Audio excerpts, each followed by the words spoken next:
എൻ്റെ ചാനലിലേക്ക് ഒരിക്കൽ കൂടി സ്വാഗതം. ഇന്ന് ഞാൻ ഇവിടെ ഉണ്ടാക്കുന്നത് മസാലപ്പൊടികളൊന്നും ചേർക്കാതെ ഒരു ചിക്കൻ റോസ്റ്റാണ്. അപ്പോൾ നമുക്ക് സ്റ്റാർട്ട് ചെയ്യാം. അത് ഞാനിവിടെ ഒരു ചട്ടിയാണ് വെച്ചിരിക്കുന്നത്. ചട്ടിയിലാണ് ഞാൻ ഈ റോസ്റ്റ് ഉണ്ടാക്കാൻ പോകുന്നത്. ചട്ടിയിലേക്ക് നമുക്ക് കോക്കനട്ട് ഓയിൽ ഒഴിച്ചു കൊടുക്കാം.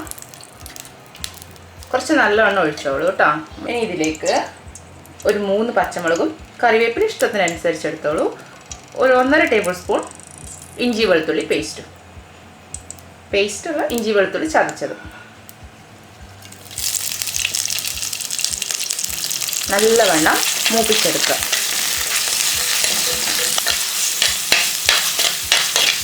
നല്ലവണ്ണം മൂപ്പിച്ചെടുത്തിട്ടുണ്ട്. ഇനി നമുക്കിതിലേക്ക് ചെറിയ ഉള്ളി ഇട്ട് കൊടുക്കാം. ചെറിയ ഉള്ളി എത്രത്തോളം എടുക്കുന്നോ അത്രയും നല്ലത്.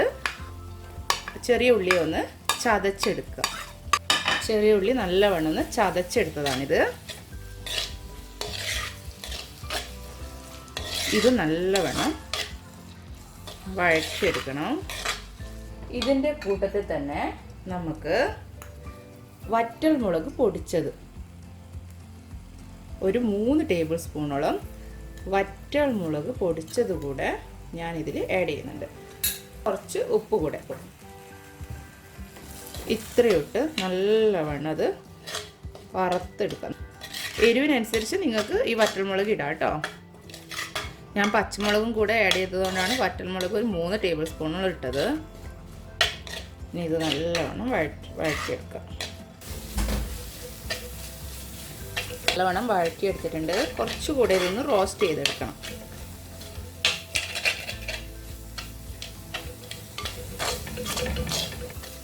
വറ്റൽമുളകും കുഞ്ഞുള്ളിയും എല്ലാം നല്ലവണ്ണം വഴറ്റിയെടുത്തിട്ടുണ്ട്. വടി പിടിക്കാതെ നോക്കാവുന്നു. ഇനി നമുക്കിതിലേക്ക് നമ്മുടെ ചിക്കൻ ഇട്ട് കൊടുക്കാം. ഈ ഒരു പരുവായാൽ മതി. ഞാനിവിടെ 1 കിലോ ചിക്കനാണ് എടുത്തിരിക്കുന്നത്. അത് നമുക്കിതിലേക്ക് ഇട്ട് കൊടുക്കാം. വേറെ ഒന്നും ഇട്ടിട്ടില്ല.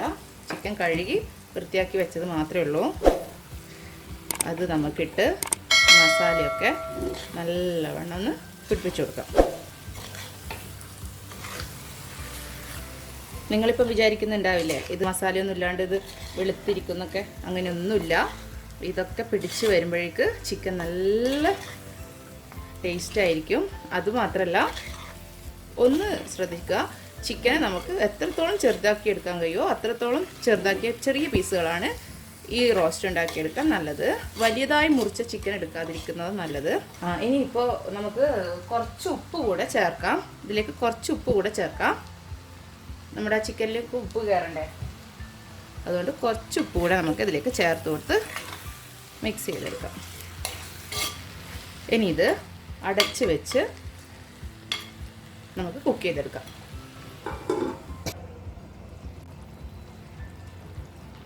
ചിക്കനിൽ നിന്ന് നല്ലവണ്ണം വെള്ളമൊക്കെ ഇറങ്ങിയിട്ടുണ്ട്. ഇനി നമുക്ക് ഇത് അടച്ച് വെച്ച് വേവിക്കണ്ട. ഇനി നമുക്ക് ഈ ചിക്കനിലെ വെള്ളം നല്ലവണ്ണം വറ്റിച്ച് നല്ലവണ്ണം റോസ്റ്റ് ചെയ്തെടുക്കണം. നല്ല വറ്റൽമുളക് എടുത്താൽ നമുക്ക് നല്ല മുളക് പൊടി ഇടുന്ന അതേ ഫീൽ തന്നെ നമുക്ക് കിട്ടും. വറ്റൽമുളക് പൊള്ള പോലത്തെ ഒരു ടൈപ്പ് ഉണ്ടാവുമല്ലോ, കാണാനൊരു ഉഷാറില്ലാത്ത പോലത്തെ വറ്റൽമുളക്. നല്ല വറ്റൽമുളക് എടുക്കാൻ ശ്രദ്ധിക്കുക. ഇത് നല്ലവണ്ണം റോസ്റ്റ് ചെയ്തെടുക്കുക കേട്ടോ.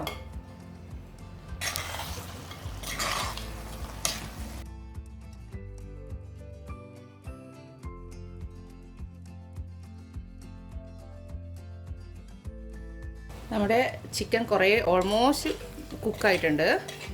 നമുക്ക് ഈ സമയം ഇതിലേക്ക് കുറച്ച് കറിവേപ്പിലയും കൂടെ ആഡ് ചെയ്ത് കൊടുക്കാം. പിന്നെ അല്പം ചെറുനാരങ്ങയുടെ നീര്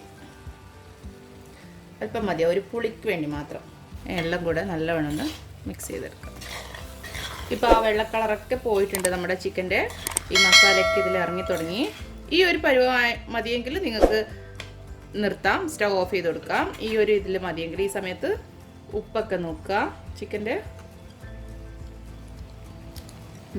ഉപ്പും പുളിയും എല്ലാം ഉണ്ട്. ഇതെല്ലാം കുറച്ചുകൂടെ നല്ലവണ്ണം ഒന്ന് റോസ്റ്റ് ആവണമെങ്കിൽ അങ്ങനെയും ചെയ്യാം. അത് നിങ്ങളുടെ ഇഷ്ടം പോലെ ചെയ്താൽ മതി. കുറച്ചുകൂടെ ഞാൻ റോസ്റ്റ് ചെയ്തെടുക്കുന്നുണ്ട്. ഇപ്പം തന്നെ ആ ചിക്കൻ്റെ വെള്ള കളറൊക്കെ പോയിട്ടുണ്ട്. ചിക്കനിലേക്ക് നല്ലവണ്ണം മസാലയൊക്കെ ഇറങ്ങിയിട്ടുണ്ട്. നമ്മുടെ ചിക്കൻ റോസ്റ്റ് റെഡി ആയിട്ടുണ്ട്. ചട്ടിയിലുണ്ടാക്കിയ ചിക്കൻ റോസ്റ്റിന് ഒരു പ്രത്യേക ടേസ്റ്റ് തന്നെയാണ്.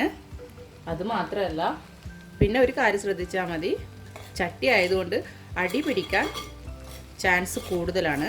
അപ്പോൾ അതൊന്ന് ശ്രദ്ധിക്കുക. അപ്പം നിങ്ങൾ ഇതുപോലെ ഒന്ന് ട്രൈ ചെയ്ത് നോക്കുക. ഇതിനെക്കുറിച്ചിട്ടുള്ള അഭിപ്രായങ്ങൾ കമൻറ്റ് ബോക്സിൽ ഇടാൻ മറക്കരുത്.